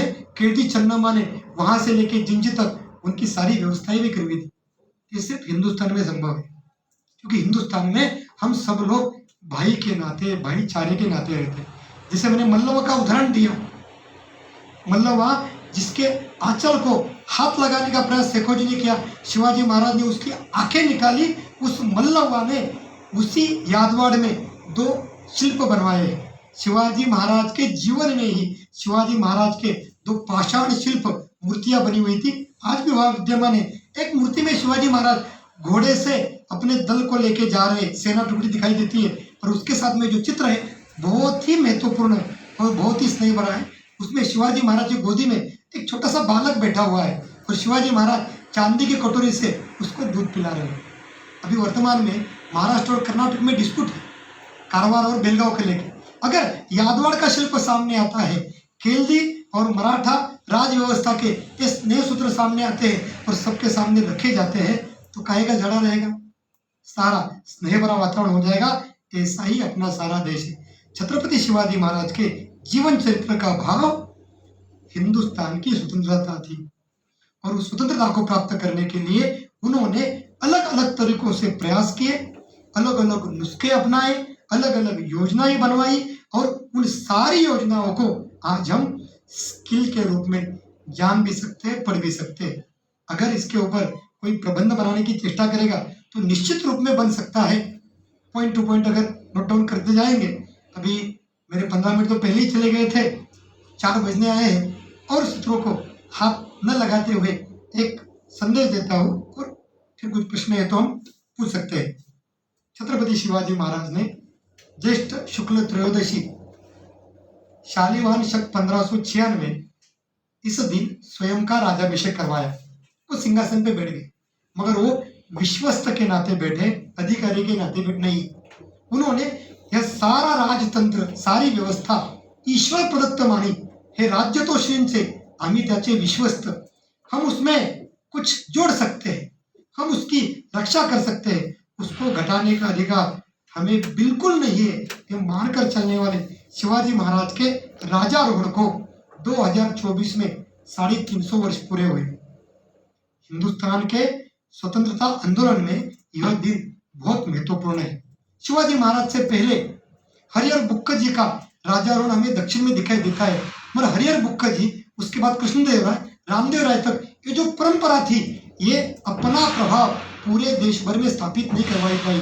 जो छत्रपति शिवाजी महाराज के अनुगामियों ने पूरे हिंदुस्तान में कावेरी से लेके कुमाऊं तक, कटक से लेके अटक पार कर पेशावर तक पूरे देश भर भगवे झंडे का परचम खड़ा करवाकर जो सबके सामने उदाहरण प्रस्तुत किया, उसमें अनुभव होता है। जैसे पानीपत के तीसरे ढाई का है, खुशवंत सिंह जी की बहुत बढ़िया किताब है पैट्रियोटिक हिस्ट्री ऑफ सिंखिज्म। उसमें वो कहते हैं पानीपत में मकर संक्रांति के दिन 14 जनवरी 1761 को सिख बिल्कुल नहीं है, अल्लाह सिंह सिर्फ मदद कर रहे हैं, पटियाला से लड़े मराठे और अब्दाली, जीत हुई सिखों की। क्योंकि आज तक ईसा पूर्व 327 से जो भी आक्रमण हुए वो खैबर और गल्लन दर्रे से सिंध, मुल्तान, पंजाब को रोनते हुए आए, इसलिए ये सारा क्षेत्र कभी भी उभरा नहीं, कोई भी राज्य व्यवस्था खड़ी नहीं कर पाया। 14 जनवरी 1761 की लड़ाई के बाद इस देश के ऊपर कोई भी आक्रांता आक्रमण करने की हिम्मत जुटा नहीं पाया। स्वाभाविक रूप में पंजाब, मुल्तान, सिंध में सिख राज व्यवस्था ताकत के साथ स्थापित हुआ और बहुत फुर्ती के साथ फैला भी। इसलिए हम प्रयास कर रहे हैं पिछले 20 वर्षों से छत्रपति शिवाजी महाराज के राजाभिषेक को हिंदुस्तान का पहला स्वतंत्रता दिन मानते हुए उसको बड़े हर्षोल्लास के साथ मनाएं, सबके मन में स्थापित करें और राष्ट्रीय एकता के, अखंडता के सारे सूत्र कश्मीर से लेके कन्याकुमारी तक, द्वारका से लेके अरुणाचल प्रदेश तक सबके मन में स्थापित करवाते हुए अपने कर्तव्य जो माँ भारती के प्रति है उसका ठीक से निर्वहन करें। जय माँ भारती।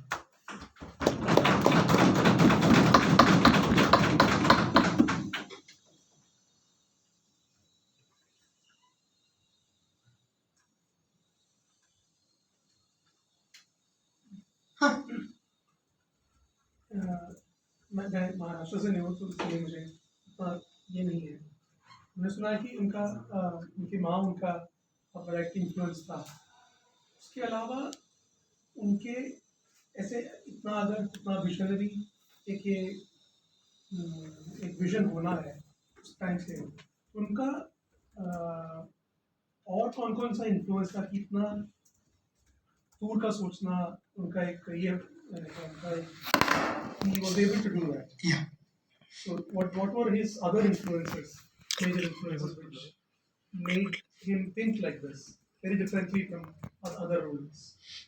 जैसे अभी हमने अभिमन्यु की कथा सुनी है कि अभिमन्यु जो अपने माँ के पेट में थे, तब उनके मामा चक्रव्यूह को भेदने की कला बता रहे थे। तब तक सुभद्रा जी जगी रही, तब तक वो सारी बात जात पाते जान पाए। जैसे ही वो सोई, उनका आने वाला जो ज्ञान था समाप्त हो गया। चक्रव्यूह से बाहर कैसे निकले पता नहीं था। शिवाजी महाराज का जीवन चित्र थोड़ा सा ऐसे ही है। शिवाजी महाराज जब अपनी माँ के पेट में थे, गर्भावस्था में थे, तो जब वे गर्भावस्था के 3.5 महीने के आयु में थे, तब उनकी चाची को महाबत खान ने पैठन यानी उस समय का प्रतिष्ठान, उसके किनारे से घोड़े पे लाद कर भगाया था। सोचिए, मेरे जैसे पुरुषार्थी घर में शाहजी महाराज की भौजाई को अगर महाबत खान उठाने की चेष्टा कर सकता है, तो आम व्यक्तियों में उसका कितना संकट होगा, कितनी गड़बड़ियां होगी। अबे जिजाऊ जो सोच रही है, वो संस्कार तो उनके ऊपर आने ही वाले हैं। दूसरी बात है, जब वो 5.5 महीने का गर्भ था, उस समय जिजाऊ के पिताजी राजे लखुजीराव जाधव, उनके 3 भाई यानी शिवाजी महाराज के मामा और एक नाती, इनको निजाम शाह ने बर्बरता से मरवा दिया, जिनके तर्क के लिए इन लोगों ने खून बहाया था। यानी इस देश में हम सब लोग यहाँ के स्थानीय हैं, एक दूसरे के सगे हैं। ये जो आक्रांता है, ये हमारे सगे नहीं हो सकते, हमारा हित नहीं दे सकते। ये संस्कार भी उसी गर्भावस्था में हुआ था। शिवाजी महाराज का जन्म हुआ 3 वर्ष बाद शहाजी राजे ने पहली बार स्वतंत्रता का आंदोलन खड़ा किया था। संगमनेर के पास में टेमगिरी नाम का दुर्ग है, वहां पर स्वतंत्र सार्वभौम सामर्थ्यशाली व्यवस्था का निर्माण किया था, और उस व्यवस्था को उन्होंने 4 वर्षों तक चलाया था। वह दुर्भाग्य, उस समय शाहजहां भी उत्तर से आया, मोहम्मद आदिल शाह, दोनों के संयुक्त आक्रमण में शहाजी राजे ने जो दुर्ग जीते थे, पेमगिरी है, चावंड है, हड़सर है, माहुली है, उनको देना पड़ा और दंड के रूप में उनको बेंगलुरु भेजा गया। ये पुरुषार्थ का और अन्याय का दोनों संस्कार शिवाजी महाराज के ऊपर हुए थे। उसके साथ साथ आध्यात्मिक परंपरा का भी उनके ऊपर बहुत बड़ा असर हुआ। ठीक उनके समय में ही एक तुकाराम जी, जिनका जन्म देहू में हुआ, और रामदास जी, जिनका जन्म जाम में हुआ, ऐसे तो पुरुषार्थी संतों का सानिध्य और आध्यात्मिक अधिकार भी उनको प्राप्त हो गए। तुकाराम जी ये अभंगों की रचना कर रहे हैं, मगर अभंगों के साथ साथ स्वराज में अपने अनुयायियों को भेज रहे हैं। रामदास जी ये दासबोध के माध्यम से श्लोकों का निर्माण कर रहे हैं, और उसके साथ साथ हनुमान जी के भक्ति में सबको लगाकर सबका शारीरिक चेतना भी बढ़ा रहे, बल बढ़ा रहे और स्वराज में भेज रहे। तो आध्यात्मिक क्षेत्र में काम करते करते हमारा राष्ट्रीय कर्तव्य क्या है, सामाजिक दायित्व क्या है, ऐसा भाव समाज में जगाने वाले 2 महापुरुषों से भी इनका एक अच्छा संबंध रहा और आधार भी मिला। तीसरी बात इसके साथ जुड़ते हैं, जैसे बाजी पासलकर जी, जैसे शिवाजी महाराज की आयु मात्र 11 वर्ष की है जब वो बेंगलुरु से पुणे आए। उस समय बाजी पासलकर 53 वर्ष के, मगर 53 वर्ष का बुजुर्ग भी बच्चे की सोचता है। वो मन में ऐसा संदेह नहीं प्रकट करता, अरे इस बालक को तो मैंने नंगा पुंगा देखा है, मैंने इसको चलाने के लिए सिखाया है, मैंने इसको दूध पिलाया है, इससे क्या सुनना है। वे भी सोचते हैं अगर एक बालक राष्ट्र हित में, समाज हित में अगर कुछ नया ज्ञान दे रहा है, नए विचार रख रहा है, तो उसका सुनना भी चाहिए और उसका अनुगामी बनने का प्रयास भी करना चाहिए। तो माँ के साथ, पिताजी के साथ एक आध्यात्मिक परंपरा, और बाजी पासलकर जैसे आयु में 4 गुने बड़े लोगों का आशीर्वाद भी उनके सानिध्य में रहा। और स्वाभाविक रूप में शिक्षक के रूप में दादोजी कोंडदेव जी का अधिकार भी कोई नकार नहीं सकता है, कि दादोजी एक शिक्षक के नाते नहीं, सूबेदार के नाते पुणे में आए थे, मगर एक शाहजी राजे का बेटा भविष्य में कुछ कर सकता है ये भावकर उन्होंने सारी शिक्षा जो उनके पास में थी वो पूरी तरह से इनको दी। द्रोणाचार्य जी जैसे कुछ बचा के नहीं रखा है। दादोजी कोंडदेव मुझे पूर्णतः समर्पित शिक्षक लगते हैं। अगर आप कहेंगे द्रोणाचार्य ने कैसे बचा के रखा, अगर बचाया नहीं होता तो पांडव क्यों नहीं लड़ पाए उनसे, कुछ तो 1% तो बचाया था, इसलिए तो कौरवों के साथ मिलकर पांडवों को परास्त करने में लगे हुए थे। दादोजी ने ऐसा कुछ नहीं किया है। इसे शिवाजी महाराज के जीवन चरित्र पर अनेक लोगों का संस्कार है।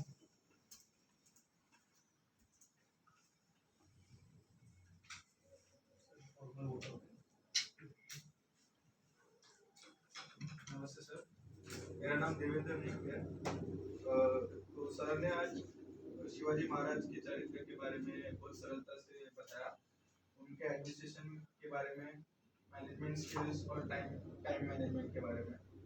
और उन्होंने इसी चीज में एक चीज में एकदम अच्छे से उदाहरण दिया कि जो पुणे में जैसे शिवाजी महाराज गए, उन्होंने जो बिखरा हुआ पुणे था उसको एक अच्छे संगठित और अच्छे रूप में बनाया और उधर के लोगों को एक अच्छे रूप एक संगठित किया।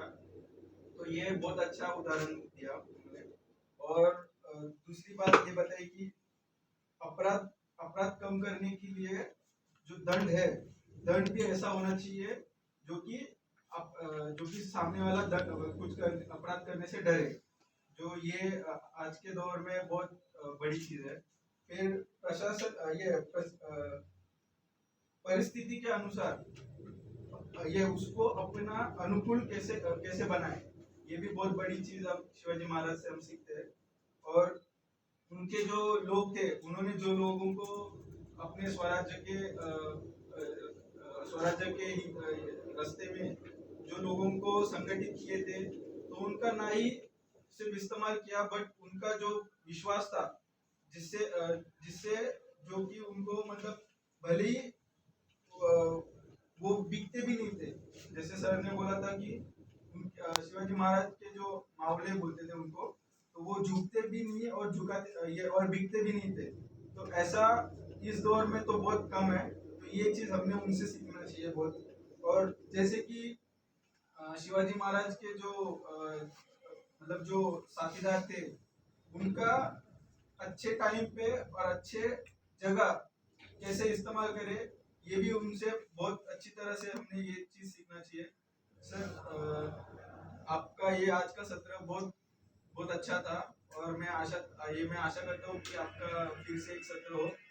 और सर भारतीय जनता नेतृत्व संस्थान की ओर से मैं बहुत धन्यवाद करता हूँ। अगला सत्र कब होगा, कैसे होगा, पता नहीं, क्योंकि मैं आप जैसा थोड़ा ज्ञानी पढ़ा लिखा तो हूँ नहीं, गांव का हूँ, देहाती हूँ। अगली बार प्रयास करेंगे। तो आपका जो तंत्र है पीपीटी वाला, कि मुझे सूचना आई थी 2 दिन पहले, मैं मेरे कामों में उलझा हुआ था, दीदी को भी पता है, रात में मैंने 1:30 बजे उनको रिप्लाई किया था कि मैं कल आ पाऊंगा और ठीक समय पे। तो कुछ मित्रों की मदद से हम जरा ये नया तंत्र जो पीपीटी वाला, उसके साथ जरा समझेंगे तो अच्छा होगा। नए विषय के साथ मिलते हैं।